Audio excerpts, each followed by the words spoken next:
경매권 행하는 우리 모두가 되도록 주여 삼창 기도합니다. 주여 주여 주여 할렐루야. 하나님께서 오늘 우리와 함께 하심을 감사합니다. 하나님 영광 받아 주시옵시고 역사해 주시옵소서. 주의 성령 이 시간 인자하여 주시옵시고 영광 받아 주시옵시고 아버지 하나님 성령으로 함께하여 주시옵소서. 아버지 하나님 성령으로 인도하여 주시길 간절히 바라고 원합니다. 역사하여 주시옵소서. 찬양 영성대성의 넷째 날 일부 예배를 다같이 사도신경으로 신앙 고백하시겠습니다.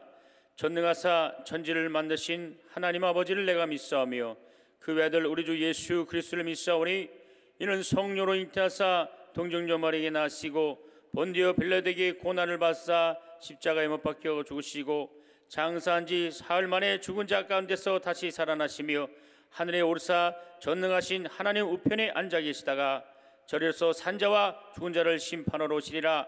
성령을 믿사오며 거룩한 공예와 성도가 서로 교통하는 것과 죄를 사여 주시는 것과 몸이 다시 사는 것과 영원히 사는 것을 믿사옵나이다. 아멘. 이 시간 은혜 받으실 하나님의 말씀은 신약성경 요한복음 11장 38절부터 44절의 말씀입니다. 신약성경 요한복음 11장 38절부터 44절의 말씀입니다. 이에 예수께서 다시 속으로 비통히 여기시며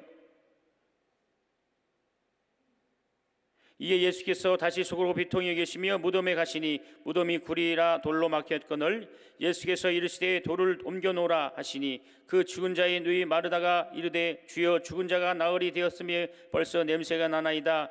예수께서 이르시되 내 말이 내가 믿으면 하나님의 영광을 보리라 하지 아니었느냐 하시니 돌을 옮겨 놓으니 예수께서 눈을 들어 우러러 보시고 이르시되 아버지여 내 말을 들으신 것을 감사하나이다. 항상 내 말을 들으신 줄 내가 알았나이다. 그러나 이 말씀하는 것은 둘러선 무리를 위함이니 곧 아버지께서 나를 보내신 것을 그들로 믿게 하려 함이다. 이 말씀을 하시고 큰 소리로 나사렛으로 나오라 부르시니 죽은 자가 수족을 배로 동인 채로 나오는데 그 얼굴은 수건에 쌓였더라. 예수께서 이르시되 풀어놓아 다니게 하라 하시니라. 아멘. 오늘 말씀을 전해 주실 강사님은 축복교회에서 심호하시는 서영미 목사님이십니다. 이제 목사님께서 나오셔서 감사 기도의 능력이라는 제목으로 말씀을 전해 주시겠습니다.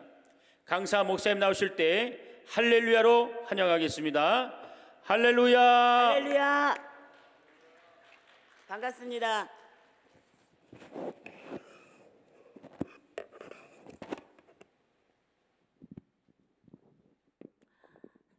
기도드리겠습니다. 하나님 아버지 감사를 드립니다.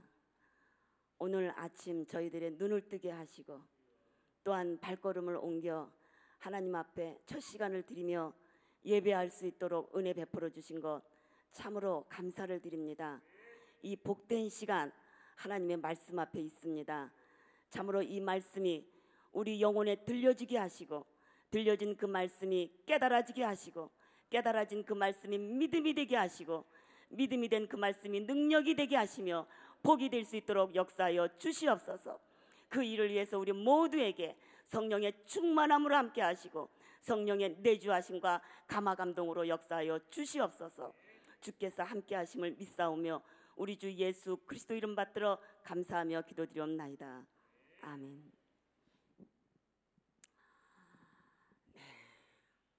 하나님은 우리 영혼의 아버지십니다. 아멘. 네. 오늘 우리 본문 말씀도 주님이 아버지여 내 말씀을 항상 듣고 계심을 감사합니다 하고 기도를 올리셨습니다. 하나님은요 우리 기도를 항상 듣고 계십니다. 그거를 믿으셔야 됩니다. 하나님과 우리와의 관계는 아버지와 자녀와의 관계입니다. 이거보다 더 확실한 관계가 어디 있습니까? 이거보다 더 확실하고 친밀한 관계가 어디 있습니까? 우리가 아무리 가깝다 하도 이웃 사촌이 가깝게 있는 이웃 사촌이 더 가깝게 해도요, 저와 여러분 힘들 때 부모 형제밖에 없지 않습니까? 그 중에서도 부모밖에 없더라고요. 제가 정말 힘들 때 찾아가는 곳 엄마 품이에요. 그죠? 그래서 그 앞에 가면 모든 것을 다 내려놓을 수 있습니다. 모든 사람들은 우리의 잘못과 허물을 향해서 손가락질 한다 할지라도 부모는, 엄마는요, 내 죄다라고 말씀을 하시더라고요. 내가 허물이 많아서, 내가 죄가 많아서, 그러면서 우리의 허물을 덮어주시니까 바로 우리 부모님이십니다. 그런데요, 우리 영혼의 아버지가 바로 그렇다라는 사실입니다. 여러분들은 여러분의 감정이나 여러분의 형편을 하나님 앞에 이 시간 아뢰려고 나왔을 줄로 압니다. 그러나 이 시간 정말 우리는 좀 되돌아봐야 될 것 같아요. 이 시간 우리가 하나님의 심정을 한번 헤아려 보지 않겠습니까? 하나님이 여러분을 이 자리에 왜 부르셨는가? 왜 이 아침에 이 얼음동설안에 여러분을 이 자리에 불러 모으셨는가? 그분의 그 애타는 그 심정을 한번 헤아리시길 주님의 이름으로 축원합니다. 그렇다면 여러분들은 오늘 모든 문제가 다 풀릴 줄로 믿습니다. 철든 자식은 부모에게 든든합니다. 그 자녀와는 무엇이든지 상의할 수가 있습니다. 어려운 가정사도 의논할 수가 있습니다. 부모만이 품고 있는 누구에게도 말할 수 없는 것, 그것을 핏줄이기에 믿고 또 상의할 수 있습니다. 이와 같이 하나님은 이 시간, 이 아침에, 이 새벽에 나와서 하나님을 향해서 무릎 꿇은 여러분을 그렇게 동력자로 또 친구로 바울 사도가 하나님 앞에 쓰임받은 것처럼 그렇게 저와 여러분을 이 시간 사용하실 줄로 믿습니다. 하나님은요, 믿음을 가장 기뻐하십니다. 히브리서 11장 6절 말씀을 통해서 믿음이 없이는 하나님을 기쁘시게 할 수 없다 했습니다. 또 로마서 8장 8절 말씀을 통해서 육신에 있는 자는 하나님을 기쁘시게 할 수 없다고 했습니다. 여러분 이 시간 하나님을 기쁘시게 하려고 나왔습니까? 아니면 하나님 앞에 무엇인가 사정을 하려고 나왔습니까? 하나님은요, 적어도 이 새벽에 하나님을 향해서 무릎 꿇는 저와 여러분을 향해서 기쁘하심을 정말 경험하기를 원하신다는 사실입니다. 그래서 우리 주님은 아버지의 기쁨이 되셨어요. 예수님이 요단강에서 올라오실 때 저는 내 사랑하는 자여 나의 기쁨이다 라고 말씀하신 것처럼, 그리고 그분에게 인류의 영혼을 맡기신 것처럼 이 시간 저와 여러분이 하나님의 기쁘심만 된다면 여러분의 모든 문제뿐만 아니라 여러분에게 하나님의 위대한 사역까지 맡기실 줄로 믿습니다. 그 사실을 통해서 주님은 저와 여러분에게 말씀하십니다. 항상 내 말을 들으시는 아버지 하나님 감사합니다. 하나님 아버지 앞에 무엇을 감사를 드렸습니까? 예수님이 하시는 모든 말씀을 항상 듣고 계신다는 사실입니다. 여러분의 하나님 앞에 나와서 하나님의 자녀라고 한다면 여러분 또한 하시는 모든 말이 하나님 귀에 상달되고 있음을 믿으시길 주님의 이름으로 축원합니다. 또한 믿음으로 하나님의 영광을 보리라고 말씀을 하셨습니다. 오늘 본문 말씀은요, 나사로가 죽었습니다. 썩어서 냄새가 납니다. 그러나 주님은요, 이 죽은 나사로를 향해서 나사로가 죽은 것이 아니라 잔다라고 말씀을 하고 있습니다. 예수님이 상식이 없으신 분입니까? 육체가 썩어서 문드러져 냄새가 나는 그것을 향해서 나사로야 나오라고 말씀을 하셨겠습니까? 하나님은요, 하나님은 늘 예수님이 하시는 말씀을 기억하고 계시는데 그 예수님이 하시는 말씀은 전부 다 그 영혼을 향해서 말씀하고 계신다는 사실을 믿으시길 바랍니다. 예수께서 이 땅에 왜 오셨습니까? 아버지가 이 땅에 저와 여러분을 향해서 보내신 이유가 있습니다. 그것은 여러분의 영혼을 위해서입니다. 물론 영혼이 잘된과 같이 범사가 잘되고 강건하기를 원하시는 것이 하나님의 뜻입니다. 그러나 하나님의 초점은 어디에 있느냐? 저와 여러분의 영혼에 있다라는 것입니다. 죽은 나사로의 시체가 예수님의 말을 들었겠습니까? 아닙니다. 하나님이 원하시는 것은 저와 여러분의 영혼이 이 시간에 나와 있는 것을 기억하시기를 원합니다. 여러분은 비록 육체가 여기 나와 있습니다. 저도 나와 있고요. 육체 없이 어떻게 영혼 혼자만이 나올 수가 있겠습니까? 하나님이 원하시는 것은 육체 안에 계신 성령 하나님을 모신 저와 여러분의 영혼을 보고자 함입니다. 이 시간 여러분의 영혼이 하나님을 향해 눈을 들으시길 주님의 이름으로 축원합니다. 그리고 그 영혼이 하나님을 향해서 정말 하나님을 향해서 귀를 기울이시고 계시는 그 하나님을 향해서 입술을 벌리시길 주님의 이름으로 축원합니다. 여러분들은 영혼의 실체에 대해서 그래도 알 것이라고 믿습니다. 저는 영혼은요 이 손과 같아요. 여러분 자신은요 여러분의 인격입니다. 여러분의 인격은 여러분 자신입니다. 또 여러분의 마음은 여러분 자신이에요. 그 안에 인격이 있고 이성이 있고 여러분이 생각할 수 있는 그 무언가는 여러분 자신입니다. 이 여러분이 지금 인격을 가지고 영에 속해 있는가 아니면 육신에 속해 있는가, 제가 서두에 말씀을 드렸습니다. 육신에 있는 자는 하나님을 기쁘시게 할 수 없다고 했습니다. 그리고 로마서 8장 6절 말씀을 통하여 육신의 생각은 사망이라고 말씀합니다.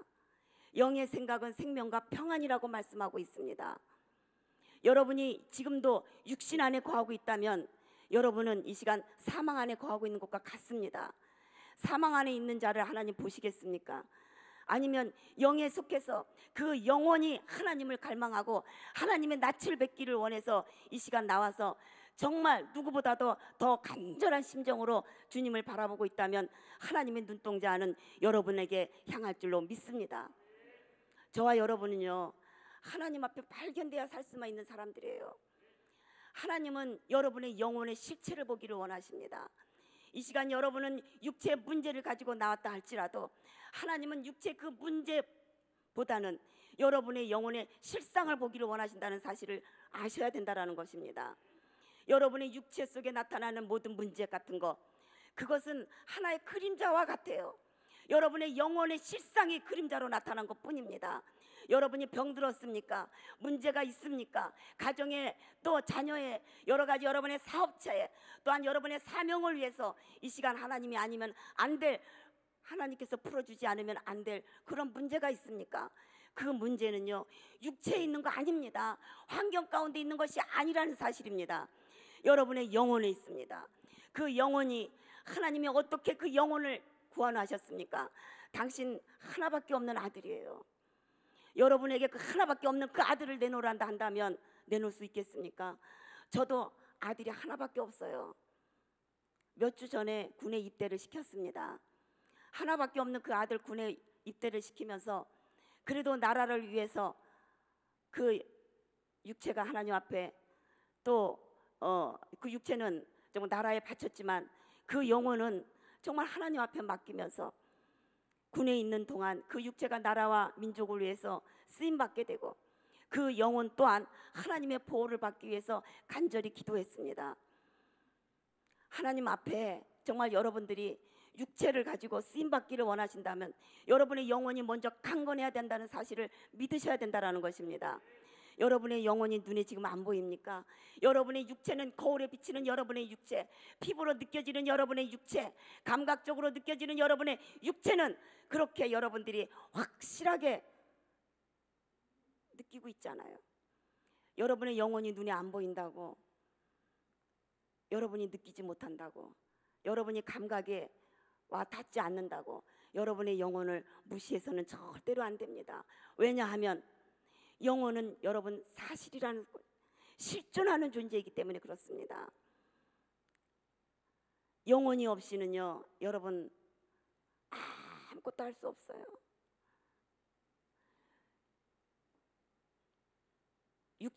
나사로의 육체가 죽었습니다.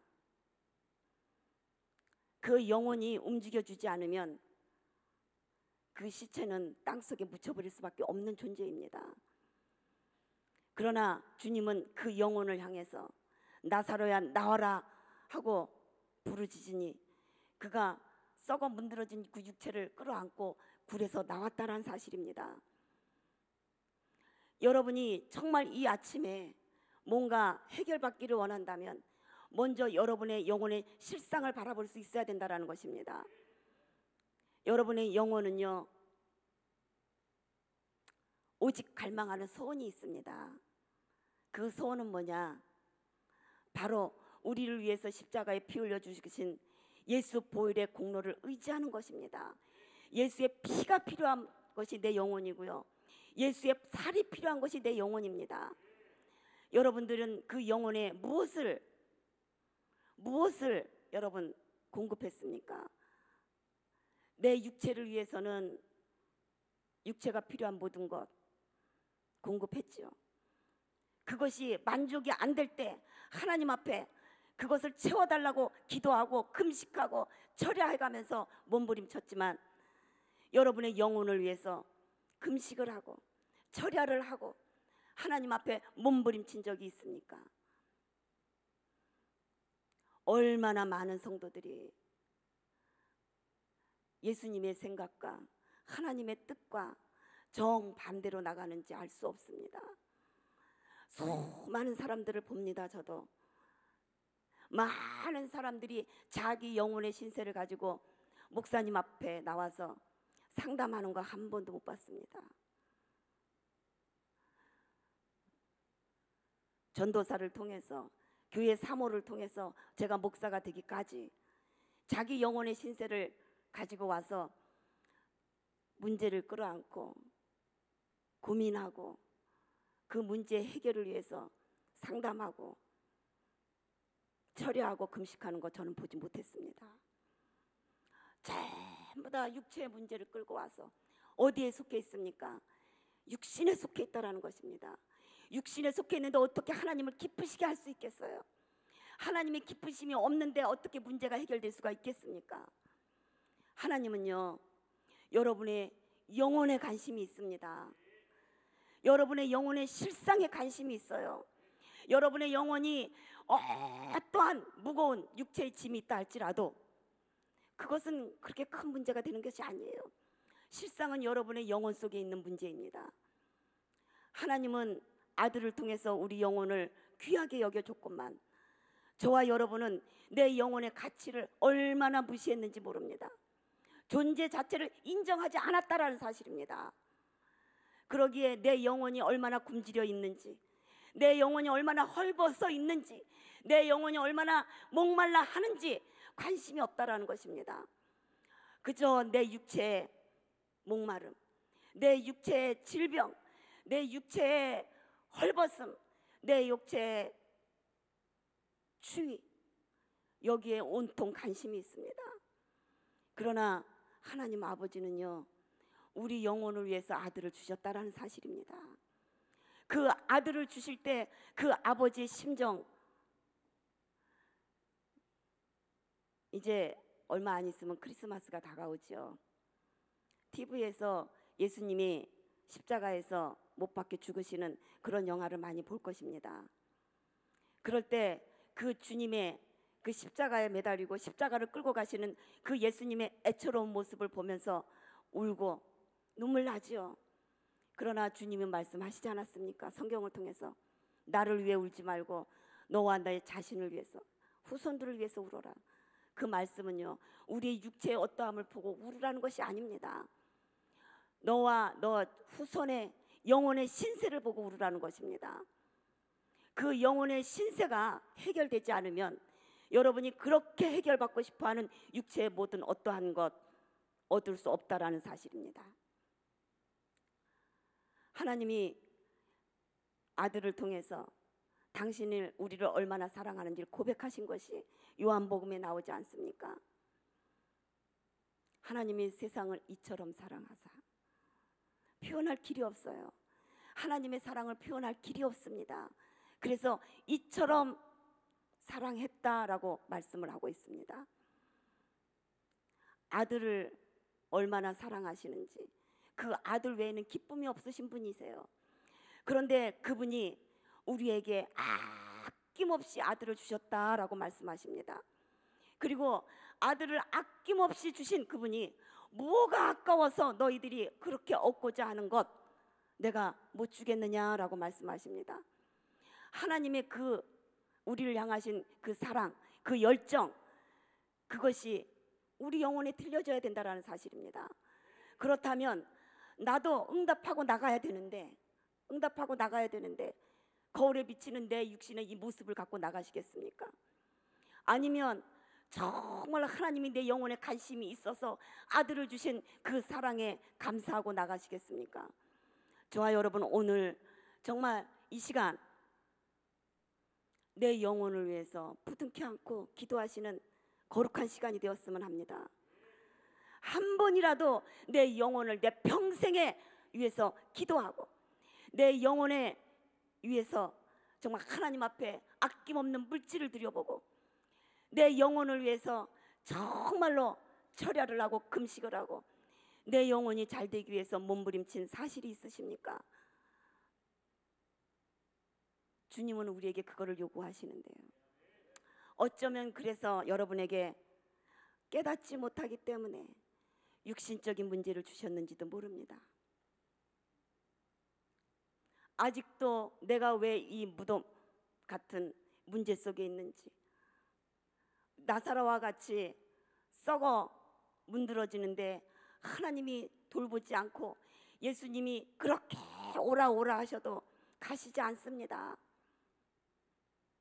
그러니 나사로의 누이가 섭섭합니다. 그잖아요. 급할 때 와달라고 그렇게 애걸하고 살아있을 때 한 번이라도 와서 기도 한번 해주시고 그랬으면 좋겠는데 안 오신다는 사실입니다. 그리고 다 죽어서 냄새가 나는데 오셔서 돌 무덤을 막고 있는 그 돌을 치우라고 말씀하십니다.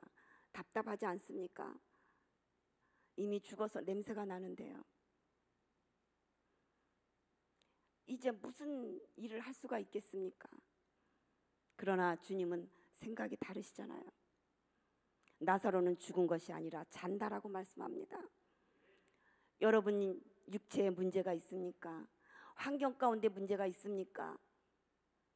죽은 나사로와 같이 죽기 전에 정말 주님이 오셨으면 좋겠는데 여러분의 육체가 지쳐가지고 여러분의 환경 속에 문제가 완전히 수습하기 어려운 상황에 빠지기 전에 정말 주님이 오셨으면 참 좋겠는데 주님이 지금 뭐하고 계십니까? 침묵하고 계십니까? 주님은요 우리 잠자는 영혼을 지금 묵묵히 보고 계신다는 사실입니다. 그리고 말씀을 하시죠. 내가 믿으면 하나님의 영광을 보리라. 아멘. 여러분 믿음은요 믿음의 실체 잘 아는 것 같으면서도 많은 사람들을 상대하고 보면요 믿음을 몰라요. 믿음이 뭔지 모릅니다. 믿음은요 하나님의 것입니다. 여러분 찬양 속에 사랑은 하나님의 것이라고 잘 찬양하십니다. 그런데요 믿음은 사람들의 것이 아니에요. 이 세상의 것이 아닙니다. 믿음은 하나님의 것입니다. 하나님의 것을 우리가 소유하지 않으면 믿음은 여러분의 신념에 불과합니다. 믿음은 쉽게 여러분에게 구체적으로 이 시간 말씀을 드린다면 첫째, 하나님 자신입니다. 하나님 존재이십니다. 믿음이 없이는 하나님을 기쁘시게 할 수 없다 했습니다. 믿음이 없다라는 것은 다른 말로 하면 하나님을 모른다라는 것입니다. 하나님을 모르는데 믿음이 있습니까? 거짓말이죠. 여러분들 저를 모릅니다. 그런데 저를 안 돼요. 왜? 목사님이니까. 목사님이니까 믿을 수 있잖아요. 목사님이기 때문에 믿었는데 거짓말이죠. 저를 알지도 못하면서 뭐를 믿습니까? 저가 어떤 사람인지를 알아야 여러분 저에 대한 신뢰가 생기는 거 아닙니까? 그렇잖아요. 하나님을 모르는데 내가 하나님을 믿고 있다라는 거 거짓말이죠. 하나님을 알려고 하셨습니까? 호세아서 4장 말씀에는 하나님을 알라, 힘써 알라라고 말씀하고 있습니다. 제발 좀 너희가 나를 알아다오. 내가 누군지 알아야 될 거 아니냐라는 것입니다. 나를 아는 자가 믿음이 있다라는 것입니다. 하나님을 얼마나 아십니까? 그래요. 우리 상식적으로 하나님을 알고 있습니다. 하나님은 만물을 창조하신 분이에요. 그분은 전지전능하신 분이십니다. 그분은 아니 계신 곳이 없는 분이십니다. 이 정도는요, 잘 믿지 않는 사람들도 알더라고요. 그런 아는 것이 아닙니다. 하나님을 상식 수준에서 알고 하나님을 안다라고 말하면 자기 자신을 기만하는 것이요, 자기 영혼을 기만하는 것입니다. 하나님을 알되 어떻게 알으라고요? 힘써 알으라고 했습니다. 하나님을 알아야지 내가 하나님을 신뢰할 수 있지요. 하나님은 이렇다더라 하니까 그 하나님은 우르르 쫓아가고, 하나님은 이러하신 걸 좋아하신다더라 하니까 그렇게 한번 나도 행동해보고, 그렇게 해서 하나님을 알았다고 하십니까? 그건 하나님을 모르는 겁니다. 하나님을 모르면 믿음이 없습니다. 우리 믿음의 대상은 믿음의 주요 온전케 하시는 예수 그리스도이시라는 것입니다.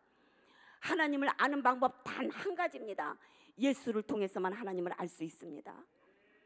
예수님을 모르면 하나님을 모르는 것입니다. 여러분, 예수를 믿는다고 합니다. 나는 예수님을 믿고 있어요. 예수님의 뭐를 믿고 있습니까? 예수님이 나를 위해서 십자가에 피 흘려 주신 거요, 누구나 알고 있습니다. 누구나 알고 있어요. 저 이방 사람들도 알고 있습니다. 예수님을 모르면 믿음이 없는 것입니다. 하나님의 자신에 대해서 아셔야 됩니다. 하나님의 성품이 무엇인지, 그분의 뜻이 무엇인지, 그분이 우리를 향하신 그 하나님의 사랑이 무엇인지 아셔야 된다는 것입니다. 그 하나님을 알 때 여러분들이 나 하나님을 믿을 수 있어, 나 그 하나님을 신뢰할 수 있어 나가지 않겠습니까? 하나님을 모르면서 하나님을 신뢰하고 하나님을 믿는다고 합니다. 또 하나, 하나님을 안 것, 하나님의 약속입니다. 하나님이 신뢰가 돼야지 그분의 입술에서 나오는 그 약속의 말씀이 믿어질 거 아닙니까? 그잖아요.